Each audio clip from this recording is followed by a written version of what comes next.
enjoyed talking with this interesting and I think highly courageous patient, and thought that the session gave a pretty good illustration of a fairly typical session of rational emotive psychotherapy. How was it typical? In several ways. In the first place, I was able rather rapidly and quickly to get to some of what I think are the philosophic cores of the patient's disturbances, to show her that the reason she is feeling shy and ashamed and afraid in this instance is because, even though partially unwittingly, she is defining herself in a very negative way, or devaluing herself by blaming herself too much for imperfect behavior, because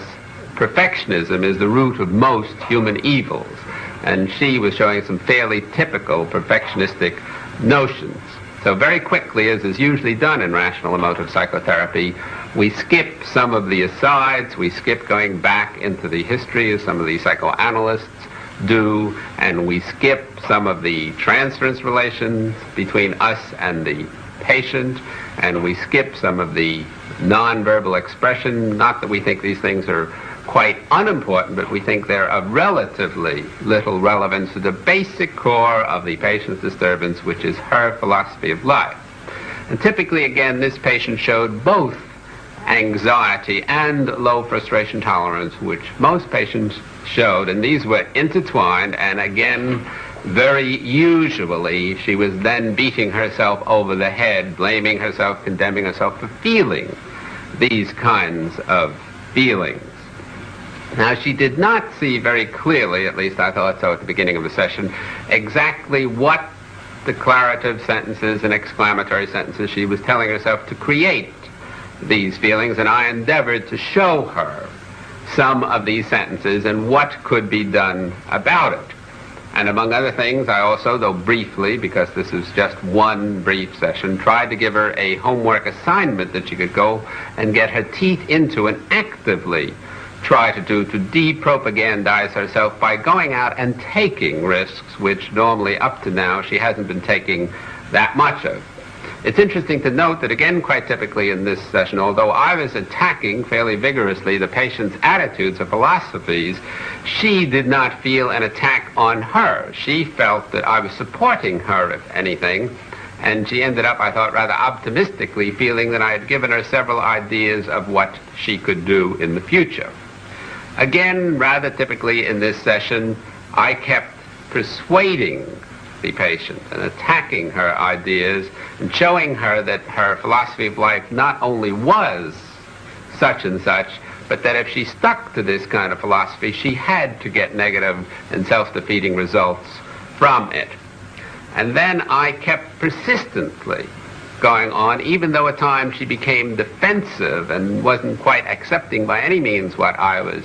saying. I didn't let this bother me, but kept going on against her basic core system, her value system, because this is, again, what bothers patients, that they give up very easily on attacking their own negative evaluations of themselves, and therefore they persist forever. Now, there were limitations, of course, especially in terms of time to the session, and these limitations did have some effect. For example, there was not enough time for repetition. In several sessions, I would have gone over much of this same material until I was sure that it had sunk in. Then I would have had time to get feedback from the patient to see whether she really understood in action in particular what I was talking about, and whether she was following it up or leading herself up some other diverting pathway which people can do. There was no time to emphasize that she would have to continually reassess her evaluations of herself and her general philosophies and do rethinking for the rest of her life. There was no time to show the patient very much that even during this session, in relation to me and what she was saying about herself, that she was displaying her bad attitudes toward herself. And finally, there was no occasion, of course, since this was an individual session, to see how she related specifically to other non-therapists, as she would in group therapy, and in the midst of this group situation to show her exactly what was going on and what she could do about it. But I do feel hopeful about the session, and think that perhaps I was able at least to give the patient a few ideas which she could then go out and work